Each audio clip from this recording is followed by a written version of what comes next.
I want to talk about all the different things that you're doing, Evan. But before we get into that, I want to talk a little bit about YouTube, right? Because you dug deep into YouTube. You had 5 years of grinding, not a lot of growth on your YouTube channel. I'm just curious, as someone who's new to YouTube, new to content creation, what are some key characteristics that we should be looking at to say, hey, this is working, this isn't working, I want to double down on this? What are some things we should be looking at when it comes to creation? So first off, expect to suck at the start.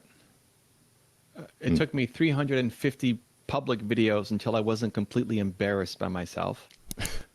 Like I couldn't watch it back, super embarrassed, like, oh my gosh, I said that, or oh, come on, that, you know, we're so hard on ourselves. And took 700 public videos until I inspired myself, where I watched the video back. It's like, oh my gosh, you know what? I think I'm kind of getting good at this. Only 700. So just expect to suck at the beginning. It's fine. It's normal. Like you should suck at the beginning. Again, that doesn't mean you suck as a person. You just don't have the skill sets yet. So create expecting it not to be fantastic yet. It's hard because you know what good looks like. Because you can watch other people's shows. Maybe you love Mark's show and you watch what he's doing. It's like, man, Mark, you're so good. You got the voice, you got the setup, you ask great questions, you got these guests. Like, you're so good. You know what Mark's show looks like. And then you go create your own and it's nowhere close. But you're judging against Mark's middle, right? Not where he started.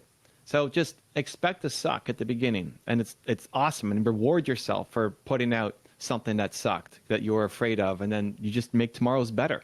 It's not all about one video. Nobody really cares about episode 1, right? Make 2 and make 3 and make 4 and make 100 and make 200, right? You just keep going. I think until you get to 100 videos, like I would commit to making 100 videos. Don't judge yourself until you make 100 videos.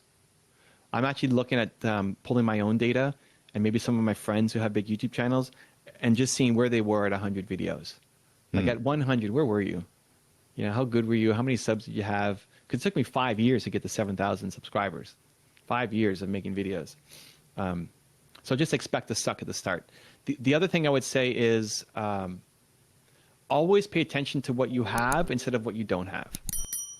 So if Mark has 700 or 500 subscribers on his YouTube channel, I'm worried about the 500. Like, I want to give the best, like, thank you for showing up. That's 500 people. Holy cow. Imagine if you were speaking in an audience and there were 500 people out there in the audience. You'd be freaking out, right? You'd be like a nervous wreck behind the stage. Like, oh my God, there's 500 people out there. That, you know, that's how I would always see it.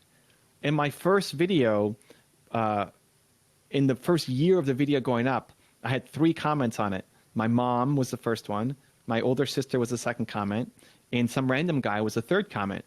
And it's like, oh my God, a random somebody found my video. You know, it's amazing. And yes, you can always look, and listen, I want to grow like everybody else. I want to hit, you know, we're at 400 something million views. I want to hit 1 billion. We're at almost 3 million subscribers. I want to hit 10. You know, I want to grow. I want to impact. I want to reach more people. I want to spread the message. And it's still much more about who is showing up and who I am serving right now, even if that only means that 4 people watched your videos, 4 people who watched your video. And 1 person commented. They took their time, 1 person to comment. And by focusing on them, they'll actually take you to everybody else. And so I find that and this isn't just a YouTube thing. This is podcasts, this is Instagram, this is everything. We're focused on what we don't have instead of the audience that we currently do have and serving them as best as possible. I definitely think that listening to the people that are listening to you is probably one of the most important things you can do early and often. Because to your point, even if you've got 5 people listening, that's 5 people. Why are they listening? Why do they like you? Double down on that. One of my goals this year is to try to have personal phone call with every single one of my subscribers and listeners, right? So I'm kind of putting that out there so I can get that feedback. That's something I learned from Travis Chappell, who another big podcaster. Thank you so much for watching. I'm glad you enjoyed this episode. I've got several other episodes right here for you. Smash one of these videos to make sure that you don't miss out on the tips, tools, and tactics of industry experts. Let's take that side hustle full time. Smash one of these links.